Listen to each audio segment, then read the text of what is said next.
ஒரு மனிதனுடைய குடும்ப நலம், உடல் நலம், பொருளாதார நலம், கல்வி நலம், தொழில் நலம், சுற்று நலம், நம்மளுடைய லைஃபை பார்ட் பிரிச்சு அந்த விஷயங்கள் எப்படி இருக்குன்னு தெரிஞ்சுக்கிறதுக்காக ஜோதிடம் என்பதனுடைய அடிநாதமே வாழ்க்கை மாறாதது, இது விதிப்படிதான் செல்லும் என்பதுதான். அப்படி சொன்ன ஜோசியுமே பரிகாரத்தையும் சொன்னா அது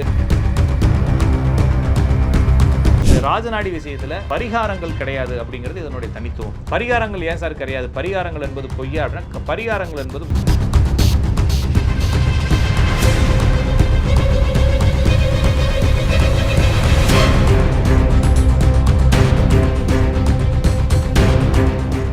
ரியல் ஒன் ஆன்மீகம் நேயர்கள் அனைவருக்கும் வணக்கம். நான் உங்கள் ஜோதிடன் ராஜநாடி காப்பா. ஜோதிடம் பற்றிய பல தகவல்களை நம்ம வரிசையா பார்த்துட்டு வரோம். இன்று பார்க்கக்கூடிய தகவல், சார் நீங்க ராஜநாடி அப்படின்னு சொல்றீங்க, அப்படின்னா என்ன சார்? நாடின்னு சொன்னா அந்த ரேகை வச்சு பார்க்கறது, ஓலை வச்சு பார்க்கறதா, அல்லது நாடிக்கு ஏதாச்சும் வேற மீனிங் இருக்கா? அது என்ன ராஜநாடி? ஆனா நீங்க பேசுறதெல்லாம் கிரகங்களை வச்சு தானே பேசுறீங்க அப்படின்னு சொல்லி நிறைய பேர் கேட்குறீங்க. நிறைய பேருக்கு சந்தேகங்கள் இருக்கும். பொதுவாக நாடி என்றால் ஜோதிடம் என்று அர்த்தம். வைப்ரேட் அப்படின்னு அர்த்தம் நாடினா. இந்த நாடி என்பது ஜோசியம் அப்படிங்கிறதே தமிழ்ல, சமஸ்கிருதத்துல ஜோதிஷம் அப்படிங்கிறதே வைப்ரேஷன். அது தமிழ் படுத்தும் பொழுது நாடி. நம்ம பேசிக்கா வந்து என்ன சொல்லி கொடுத்தவங்க, என்னுடைய குருமார்களுடைய பேர்கள் வந்து ராஜகோபால் அப்படிங்கிறதுனால நான் ராஜநாடின்னு சொல்லி கொடுத்துட்டு இருக்கேன். இது ஒரு மெத்தடா கன்வெர்ட் பண்ணி எனக்கு வந்து அவர் 1500 ஸ்டூடெண்ட்டுக்கு மேல இருக்கிறாங்க. நான் எல்லாத்துக்கும் சொல்லி கொடுத்துட்டு வரேன். ஈஸியா சொல்லி கொடுத்துறேன். இதை வச்சு நிறைய பேர் வருமானம் பார்க்குறாங்க. நான் புத்தகங்களும் போட்டிருக்கேன். ராஜநாடி அப்படின்ற புத்தகம். உங்களுக்கு புத்தகம் தேவைனாலும் நீங்க கூகுள்ல சர்ச் பண்ணுங்க, ராஜநாடி புத்தகம் சர்ச் பண்ணுங்க, அதுல நம்பர் வரும், நீங்க வாங்கிக்கலாம். அப்ப இந்த ராஜநாடிக்கும் பொதுவாக ஜோசியர்கள் பார்க்கக்கூடிய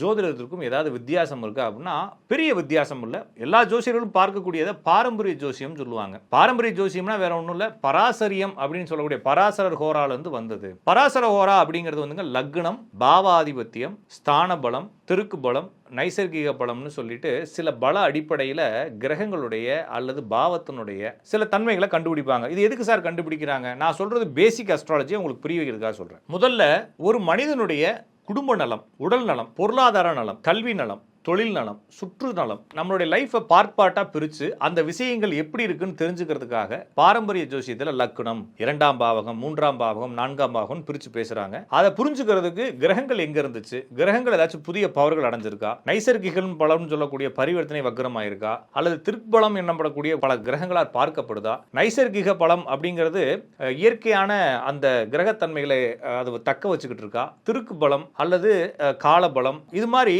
7 பலங்கள் 6 பலங்களை வைத்துக்கொண்டு அவங்க என்ன செய்வாங்கன்னா ஒரு கிரகத்தை வந்து அல்லது ஒரு பாவத்தை வைத்து நம்மளுடைய வாழ்க்கையில ஒவ்வொரு விஷயத்தையும் தனித்தனியா பிரிச்சு புரிஞ்சுக்குவாங்க. நம்ம என்ன செய்யறோம், இது மாதிரி வேற வேற விஷயங்கள்ல புரிஞ்சுக்காம நேரடியா ஒரு கட்டத்தில் இருக்கக்கூடிய கிரகங்கள் எப்படி இருக்கு, அந்த கிரகங்கள் உச்சமா, நீசமா, ஆட்சியா, வக்கரமா, பரிவர்த்தனையான்ற அடிப்படையில் நம்மளும் அதையே பார்த்து சொல்றோம். இதில் அவங்க பாவங்கள் பயன்படுத்துகிறாங்க, நம்ம நேரடியாக கிரகக்காரங்களை பயன்படுத்துகிறோம். ஒன்று, அவங்க தசாபுத்திகள் பயன்படுத்துகிறாங்க, நம்ம தசாபுத்திகள் பயன்படுத்துறது இல்லை. அடுத்து அவங்க யோகங்கள்னு சொல்கிறாங்க, நம்ம கிரக இணைவுகள்னு சொல்கிறோம். அப்போ எல்லா ஜோசியமும் ஒன்று தான். நான் வந்து உங்களுக்கு ஈஸியாக சொல்லிக் கொடுக்குறேன். நீங்கள் வந்து ஆரம்பத்தில் இருந்து கற்றுக்கொண்டு வரதை நான் வந்து பேசிக்காக ஷார்ட்டாக ஒரு 13வது கேள்வியிலேருந்து கேளுங்கன்னு சொல்கிற மாதிரி 13வது பதிலேருந்து சொல்லிக் கொடுத்துறேன். ஏன்னா அதுக்கு முன்னால் தேவையில்லாத விஷயங்களை நானே ஒதுக்கி சொல்லிக் கொடுத்துறேன். நம்ம இந்த ராஜநாடி விஷயத்தில் பரிகாரங்கள் கிடையாது அப்படிங்கிறது இதனுடைய தனித்துவம். பரிகாரங்கள் ஏன் சார் கிடையாது? பரிகாரங்கள் என்பது பொய்யா? அப்படின்னா பரிகாரங்கள் என்பது முற்றிலுமான பொய். எந்த ஜோதிட நூல்களையும் பரிகாரங்கள் சொல்லப்படலை. இது இடையில வந்தவங்களுடைய ஆசையினால் அல்லது அவங்களுடைய பயத்தினால் ஏற்பட்ட விளைவை தவிர பரிகாரங்கள் சொல்லப்படலை. ஏன் அப்படின்னா ஜோதிடம் என்பதனுடைய அடிநாதமே வாழ்க்கை மாறாதது, இது விதிப்படிதான் செல்லும் என்பதுதான். அப்படி சொன்ன ஜோசியுமே பரிகாரத்தையும் சொன்னா அது முரண்படாதா? அப்படி முரண்பட விரும்பல முன்னோர்கள். பழைய நூல்களில் பரிகாரங்களை பற்றி சொல்லப்படலை.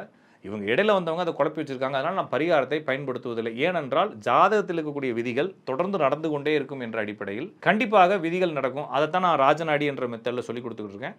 இன்னும் நிறைய தகவல்களை அடுத்தடுத்த வீடியோக்குள்ள பார்க்கலாம். நன்றி, வணக்கம்.